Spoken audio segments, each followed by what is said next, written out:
Hello friends, this is our fifth lecture of steam and steam boiler of thermal engineering subject. Okay, up to this lecture we have studied steam properties and two boilers, and before that classification of boiler we have seen, in which fire tube, water tube according to method of circulation, that is natural or forced, according to method of firing, internal external, according to position, horizontal, vertical, and according to number of drums. Then according to steam pressure, according to steam pressure is what, high pressure and low pressure. Then according to direction of hot gases flow, and then according to nature of service and fuel use, that is oil or coal. uh, and then natural convection, or we can say natural circulation boiler, we have seen in last lecture, that two we have seen, Cochran boiler, and another one is uh, Babcock and Wilcox boiler. Okay, these two boiler are natural circulation boiler. That means there is no any machine used for pumping the water.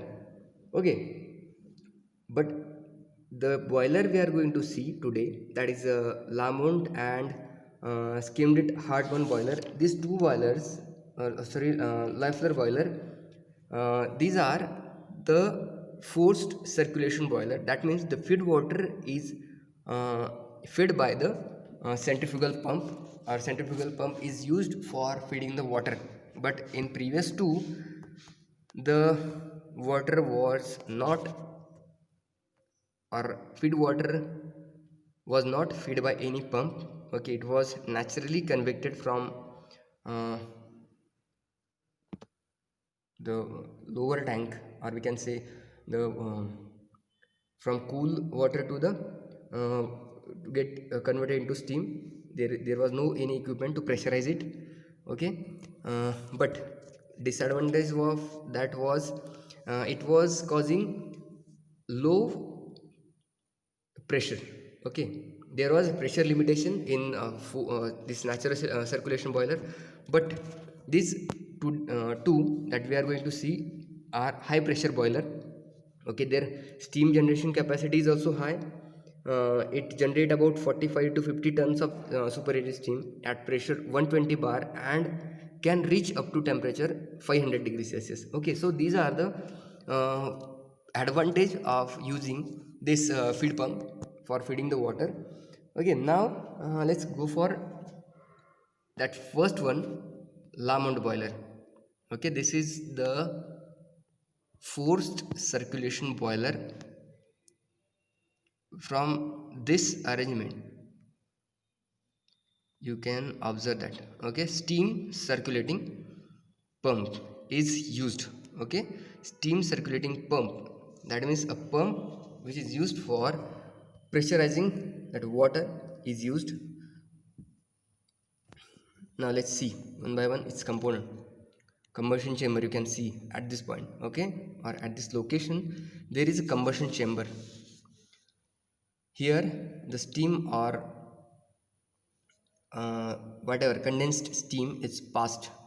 Okay, at this point total heat is gained by radiation.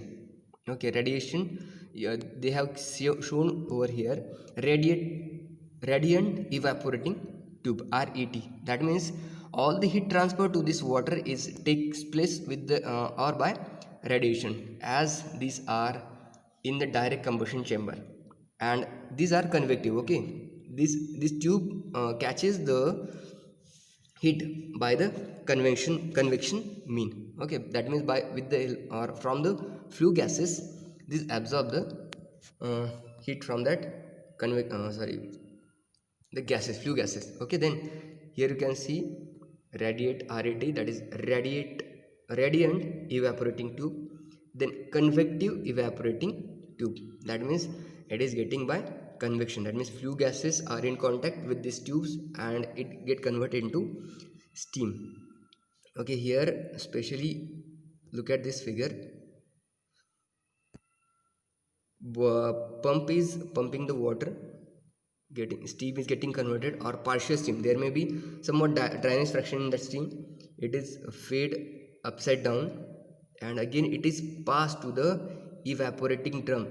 In that evaporating drum, partial part is fed with water and partial is the steam. Okay, you can see here in this evaporating drum, here is the steam, part of the steam and part of water. You can see this water is again fed to the, or this is high temperature water here. Okay, this temperature is having high temperature, this water is having high temperature, which is fed to the pump. Okay, then part of this high temperature liquid is again fed to the pump, and through that it is fed to the RAT.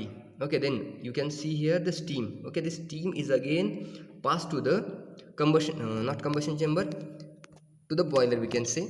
So here you can see it is fed to the boiler. Okay, it is fed to the boiler, and here it gets superheated. Okay, at this point it gets superheated, and then it is go to the outlet. Okay, so here you can see the steam outlet to turbine, and steam is expanded on the turbine to get the electricity. Okay, this part is called as economizer. Okay, this part is called as economizer, because what, it is the heat rejected from this region, okay, above this region, is not of any use. Because what, once we get superheated steam, we have achieved our goal. That means superheating steam for expanding turbine. That means the steam which is beyond this, okay, is not of any use. Okay, but it is too much to escape it without use.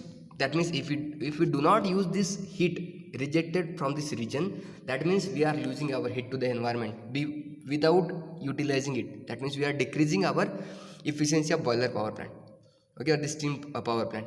For this purpose, or to get maximum efficiency from this, what we are doing, we are using that heat above this region for two purposes. First one is we are heating the atmospheric air for feeding to the combustion chamber. Here you can see that cold surrounding air is entering from this side. It is getting somewhat heat at this boiler, and then it is fed to the combustion chamber. Okay, because of what, we are not interested to waste that heat after combustion of fuel, which is very costly, for heating that air. Okay, so we are heating that air with the help of flue gases. Okay, that means we are recovering our heat. That's why both these equipments are called as economizer. It increases our economy. Okay, now again, this was the first circuit, in which air is heated, preheated, and then fed to the combustion chamber. And another is what, feed pump. You can see the feed water is fed to this. Okay, this is also getting somewhat heat from the flue gases, and then it is fed to the evaporating drum. Again, from the steam it gets the heat, and part of that water is, or not part of water, the whole water at this place is fed to the uh, steam feed pump. Okay, and then it is fed to the RAT, and then the steam from here is passed through the tubing, which gets superheated and utilized for the expansion on turbine. Okay, this is the way of working this Lamont boiler. Okay, got this? It is very simple. First thing you have to consider, or keep in mind, that it is forced circulation boiler, because we are using feed pump for feeding the water. This is feed pump 1, feeding water, cold water or atmospheric temperature water is feeding. And here steam circulating pump at this point, steam circulating pump. Here is distributor head, DH. Okay, look at the figure properly, you will understand very well. Cold air from surrounding is pushed into the boiler with the help of blower, which gets some heat from exhaust gases or flue gases, we will say, and this is fed to the combustion chamber for combusting the fuel. Okay, at this point fuel is burned, and while burning fuel, one tubing is there which is called as radiate evaporating tube. That means radiation heat transfer takes place over here, then the water is then fed to the this convective radiate or convective evaporating tubes, and from there it is fed to the evaporating drum. Through that or in that evaporating drum we are getting the feed water which is heated partially, and from that feed water or evaporator, part of or all the water is fed to the uh, or the water amount in that evaporator is fed to the feeding that steam feeding pump and steam circulating pump, and the steam and in this evaporator is superheated and used in or used for production of electricity. Okay, in this way this boiler, Lamont boiler, works. Okay, let's see few points what they have given us.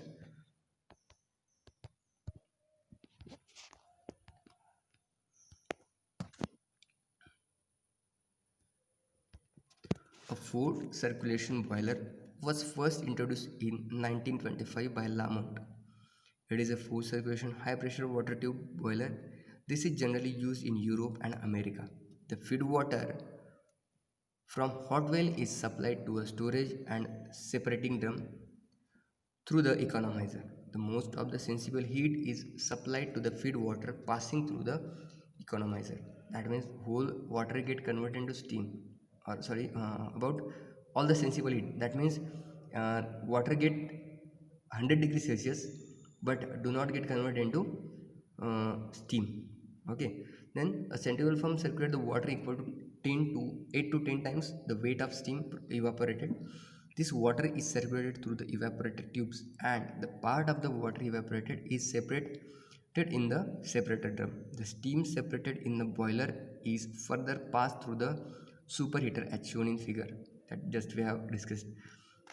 Finally supplied to the prime mover. This boiler have been built to generate 45 to 50 tons of superheated steam at a pressure of 120 bar and at a temperature 500 degree Celsius. The advantage of this boiler is that it is flexible, compact and small size of drum. But the disadvantage of this boiler is that formation of bubble on inner surface of the tube reduce the heat transfer of steam generated rate, as it offer high thermal resistance than water film.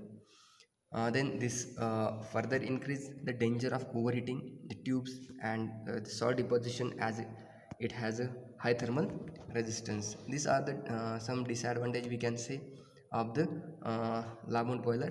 Next one is Loeffler boiler. But this is also a type of forced circulation boiler.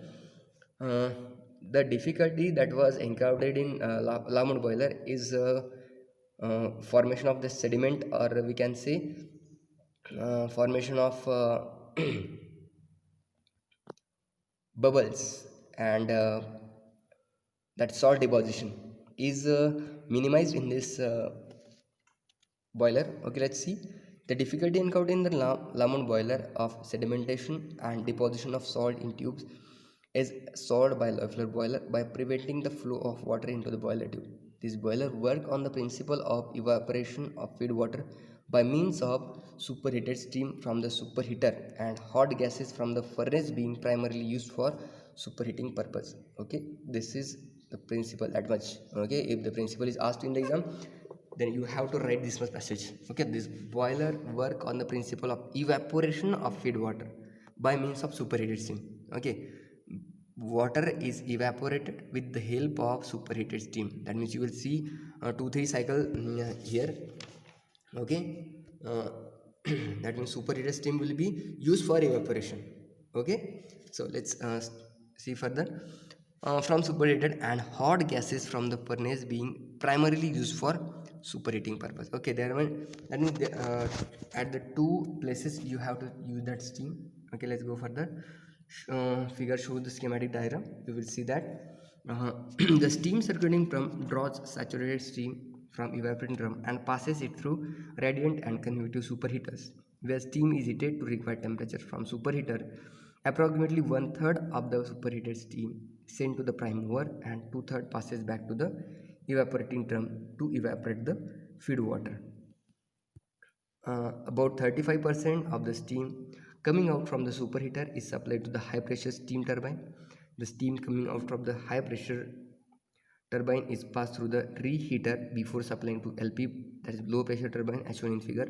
We will see that the amount of steam generated in the evaporated drum is equal to the steam tapped, that is 65% from the superheater. This boiler can carry higher salt concentration than any other type and is more compact than indirectly heated boilers having natural.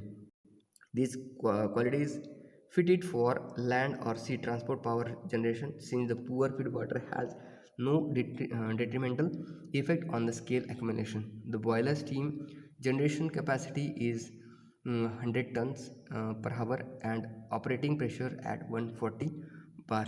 Okay, here the figure of this Leffler boiler is shown. Okay, let's see it. You can see the combustion chamber over here. Here is a wall. Okay, combustion, after combustion the radiation heat transfer takes place.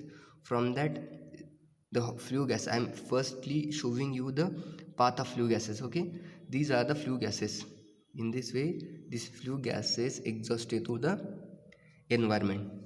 Now there are two turbines, high pressure turbine and low pressure turbine. Okay, now let's go for the next. You can see here what is the cause that scale formation is not taking place in this boiler, is that all the you can see the water fed to the combustion chamber, or the water is not fed to the combustion chamber. Okay, the vapor are fed to the combustion chamber. Because of what? You can see here the water is coming from here. Okay, water inlet is here, it is getting somewhat heat. Okay, let it be 50, 60 or 70 degrees Celsius depending on the heat absorbed at this point. Then 60 to 70 degrees Celsius water is fed to this evaporating drum. What is evaporating drum? The heat or the water is get converted into steam. You can see the layer is only up to this point. Okay, so and also you can see that the steam 65% superheated steam is here. Okay, here is the superheated steam. The part of steam or the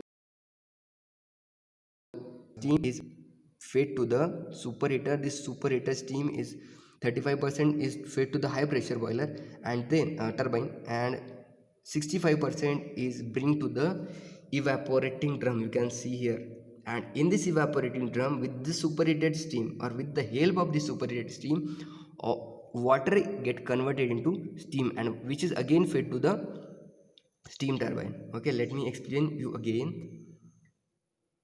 Partially heated water is fed to the evaporating drum, and the steam at this point is steam is feeding, not water is fed to the combustion chamber. Steam is fed to the combustion chamber. It is superheated, and 35% is utilized for high pressure boiler, and 65% is utilized for evaporating this drum or evaporating the water in the evaporator drum.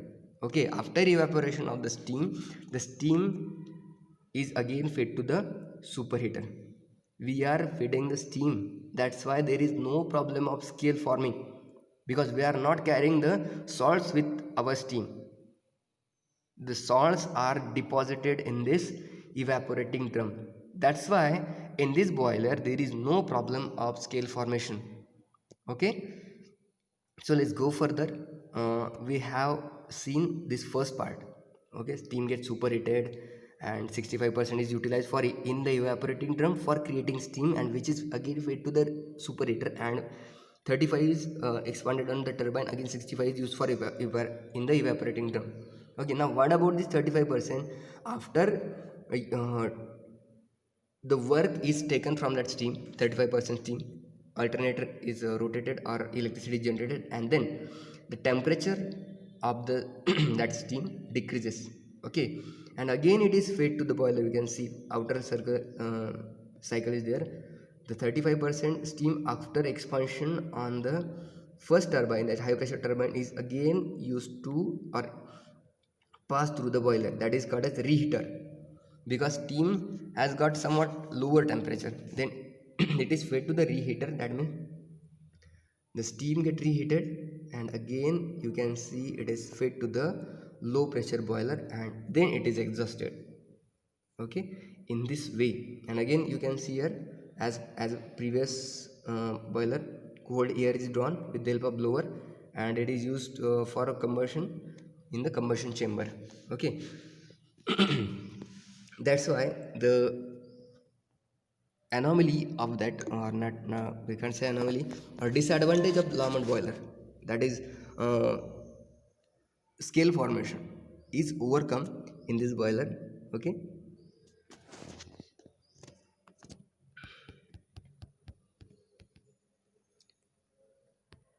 Okay, this is the Lamont boiler. You can see, study all this part properly. Okay, look for all the two boiler, keep the concept clear. And these boilers are again in the third year, but you have to prepare it in second year also and third year also. Okay, so thank you, and tomorrow or next lecture we will see packaged boiler. Okay, thank you.